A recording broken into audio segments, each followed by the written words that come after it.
नमस्कार, मैं राजीव कुमार सिंह BNX देखने वाले तमाम दर्शकों का तहे दिल से स्वागत करता हूं। एक बार फिर से आप सभी लोगों का चुनावी दंगल में तहे दिल से स्वागत है। जैसा कि आपने पहले भी हमारा कार्यक्रम चुनावी दंगल को तहे दिल से सराहा है, इसके लिए मेरे तमाम दर्शकों का धन्यवाद कि उन्होंने हमारे चुनावी दंगल कार्यक्रम को इतना पसंद किया। तो उसी कड़ी को आगे बढ़ाते हुए जो आप घर देख रहे हैं, ये अनिल कुमार चौधरी जी का घर है, जो कि इस बार शिक्षक प्रकोष्ठ में खड़े हैं। तो हम चलेंगे ऊपर, उनसे बात करेंगे, उनसे जानेंगे कि इस बार का चुनाव का उनका एजेंडा क्या है, किन मुद्दों को लेकर इस बार वो चुनाव लड़ रहे हैं। आइए उनसे बात करते हैं।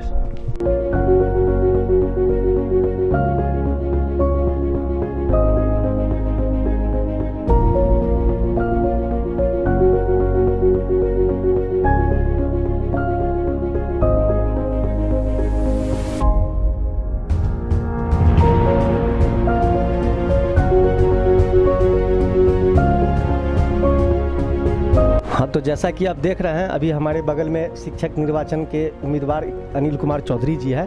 तो इनके साथ हम बैठे हुए इनसे जानेंगे कि इस बार का क्या है इनका चुनावी एजेंडा, क्या शिक्षकों के लिए क्या बदलाव करना चाहते हैं, शिक्षा के क्षेत्र में क्या अभूतपूर्व और बदलाव इस क्षेत्र में करेंगे। हम इनसे बातें करेंगे और जानेंगे कि इस बार चुनाव लड़ने का, सबसे पहले सर आपका चुनाव लड़ने का इस बार क्या उद्देश्य है, किन उद्देश्य से आप इस बार चुनाव लड़ रहे हैं? निश्चित रूप से जब समस्याएं होती हैं और वो समस्याएं जब बहुत ही मुश्किल दौर से लोग गुजर रहे होते हैं, तो ऐसी स्थिति में चुपचाप बैठना ये उचित नहीं होता है। शिक्षक क्षेत्र में हैं, शिक्षा का कार्य कर रहे हैं, मिथिला विश्वविद्यालय के एक कॉन्स्टिट्यूएंट कॉलेज MLSM कॉलेज में हम कार्यरत हैं।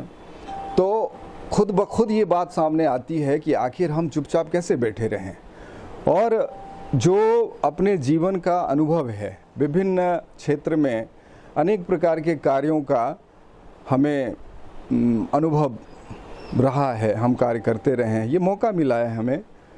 तो इसके बाद एक स्थिति बनती है कि सामने अगर कोई समस्या हो तो उसके निदान के तरफ बढ़ा जाए, और निदान के तरफ बढ़ने का रास्ता हमें तो दिख रहा है।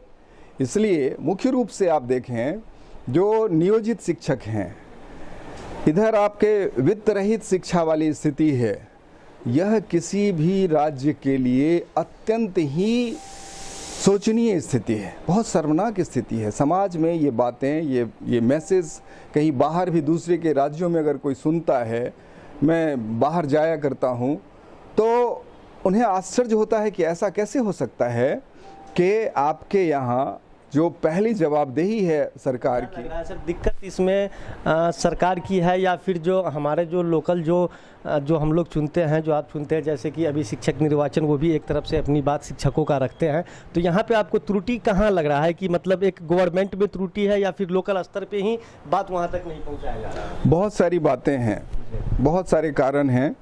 उसमें प्रमुख बात नीतिगत बातें भी हो सकती हैं, लेकिन इससे भी अधिक महत्वपूर्ण है कि जो प्रतिनिधि चुनकर जाते हैं वहाँ, अगर वो इन बातों की तरफ कभी कोई सवाल ही नहीं करेंगे, कोई बात ही नहीं उठाएंगे सरकार के सामने, तो सरकार को पता भी है तो वो सरकार उस पर कोई और कदम उठाने को तैयार नहीं होती।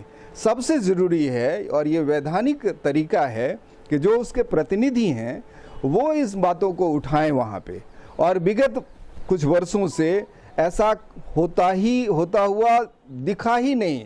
लोगों में बड़ा आक्रोश है, बहुत आक्रोश है लोगों में, और निश्चित रूप से इसके निदान के लिए बढ़ा जाए तो इसका निदान निश्चित होगा, ये तय है। सर, क्या, जैसा कि अभी कोरोना काल भी चल रहा है, तो ऐसे में चुनाव भी है, तो आप क्या संदेश देंगे लोगों को, आप अपने तरफ से क्या संदेश देना चाहेंगे?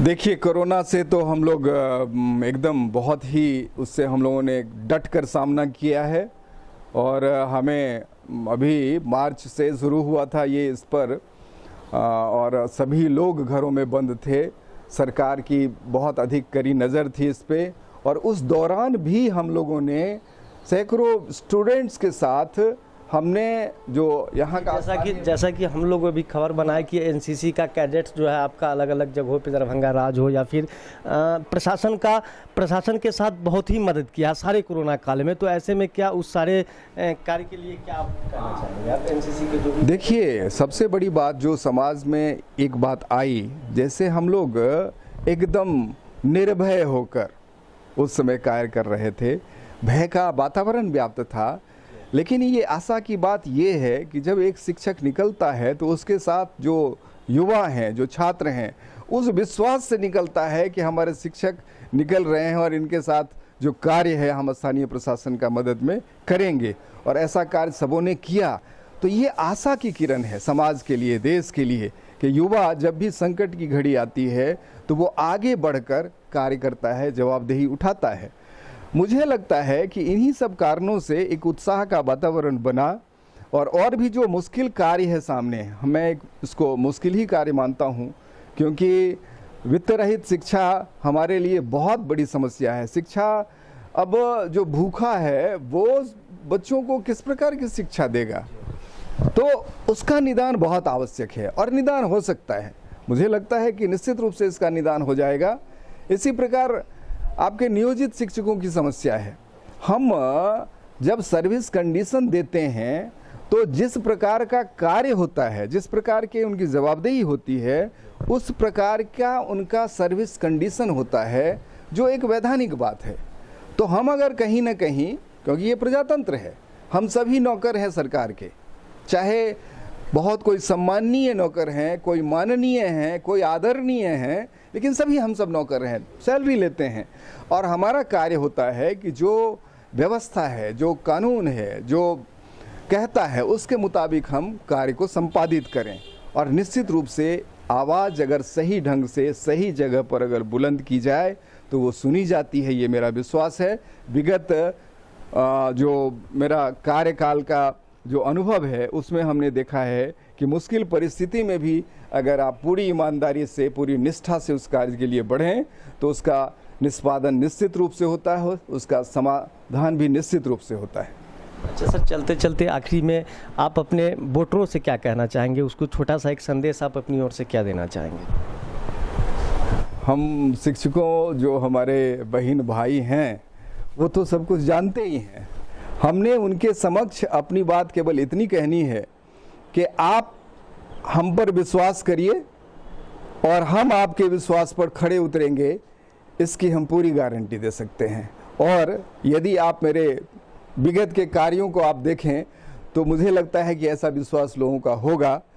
मैं यही कह सकता हूँ, यही आग्रह कर सकता हूँ। धन्यवाद सर। तो जैसा कि आपने देखा, अभी हमारे साथ थे अनिल कुमार चौधरी जी। इनसे हमने जाना कि चुनाव लड़ने के पीछे इनका क्या एजेंडा है, क्या उद्देश्य है।